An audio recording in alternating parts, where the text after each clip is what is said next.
encourage people to come to the microphone, or else I'm going to have to ask a question about cell senescence. It's going to kill me. Okay. So, oh yes, right down front. Hey. So I have a question regarding bleeding time and aspirin. Just a practical note from your lecture, which was really detailed and well thought out. Do you think that we should just give them aspirin basically for 6 weeks and then forget about all the other stuff like testing? Yeah, so would that just work and be done with it? I know, wouldn't that be great? I think that that's a fantastic question. I wish it was that simple. And we've talked about phenotyping very recently. And so unfortunately, we are seeing, or fortunately, because we're finding out, that patients do respond differently to trauma. And based on some of these phenotypes that we're learning about, some patients actually may benefit from an anticoagulant that targets a different part of the coagulation cascade for a short period of time, and then the platelets take over. Some patients seem to actually be more platelet-based hypercoagulable state right from the get-go. So I think we're getting there. But what I can say that's fantastic is that those medications are all oral medications. They are no longer injectable medications. So taking this data combined with what we know about some limitations in injectable thromboprophylaxis agents, I think we're going to get somewhere fairly quickly. Hopefully that answers your question. Yeah, thank you. I got just one more for Dr. Beanie. So, Chelsea, Fisetin is basically OTC. Mm-hmm.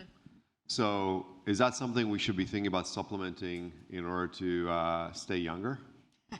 Well, and actually it's becoming very popular to take as just a over-the-counter anti-aging drug. Actually, the Stedman Clinic is currently doing a clinical trial looking at 2 different doses in 100 patients, 2 different dosing regimens. It was used in by Dr. Kirkland up at Mayo Clinic to look at in a fragility fracture, and they did a dosing regimen where you took 2 days of a very high dose of the drug and then basically took the rest of the month off and then did that repeating. And so we're in the process of comparing that dosing regimen to a daily dose. I haven't started taking it. I think there's still kind of weaker evidence on it, but I think that's just because the actual trial, because it's over the counter, people hadn't invested the money into measuring it. So I think that we're going to have data on that soon, and I think people, it could just be an anti-aging sort of lowering your senescence, and then it could be used therapeutically for things like fractures eventually, or osteoarthritis, and they're doing a number of clinical trials on that. So stay tuned. Cool, thank you. Maybe next year I'll know. Hi, I have a question for each one of you. It'll be quick. I'll start with you, Dr. Beanie. So my question for you, are there any downsides for inhibiting the macrophages? We have them in our body for a reason.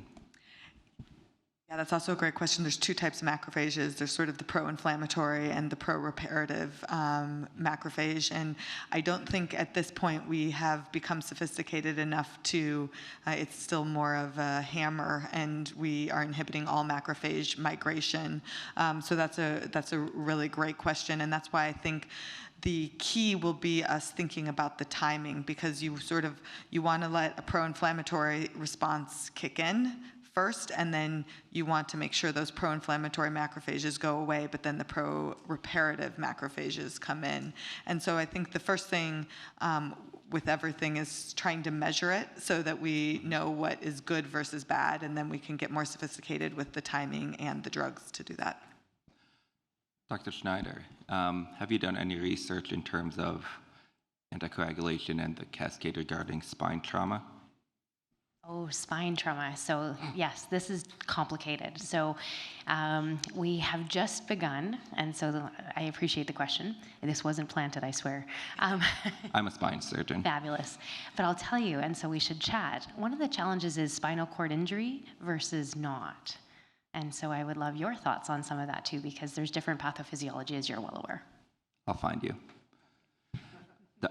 Dr. Peterson, so I love the predictive modeling, but in the whole database, obviously there's surgeon-to-surgeon variability in terms of what is being done or not. Is there any way to take into account a personalized specific surgeon's outcomes? Because you know what, I could be performing the fusion and do a terrible job, unlike my colleague Dr. Olnaga, who's a fantastic surgeon, and that actual difference between the two of us could make a difference in outcomes. Yeah, that's a great point. So part of what I was saying is that using data from your own site is going to be much better at predictive modeling. So if you do have enough data on your own patients, theoretically it might be better if you make your own model because it would be more accurate. And Dr. Kadek, in terms of the implants to place for the defects, do those have any kind of ingrowth surface on it to attach to the bone? And if so, do you use any bone supplements such as BMP and other kind of stuff used in the spine world? Yeah, very good question. We had this surface coated, the contact surface is coated with hydroxyapatite, and we added, but this is not within a controlled environment, we added BMP and analogs in order just to do everything in order to give this potentially good result. But this is very unstructured data, far away from warehouse volume. The spine surgeon in me was curious. Thank you very much. I have a question to Dr. Peterson. Did I understand you right, this retrospective data warehousing is out?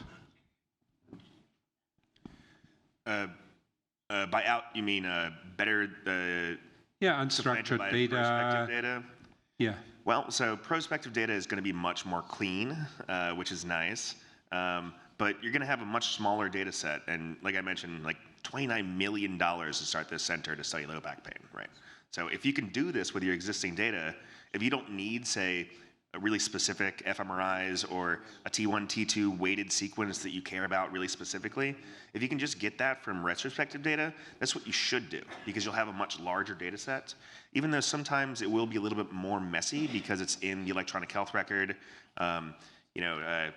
You guys have all probably had experience with getting that right, coding correctly. It's a nightmare. So in the end, both types of databases are important, right? And you can even use retrospective data to inform a prospective clinical trial. You can theorize if we had this type of data, if maybe our MRIs were a little bit better, or if we had specific phenotyping for a type of patient, then I would then start a prospective clinical trial. Levels of evidence. You okay with that, Chris? We're actually running a little late, so if you want any other questions, just grab them on the way to the next session, and we'll adjourn here. Thank you.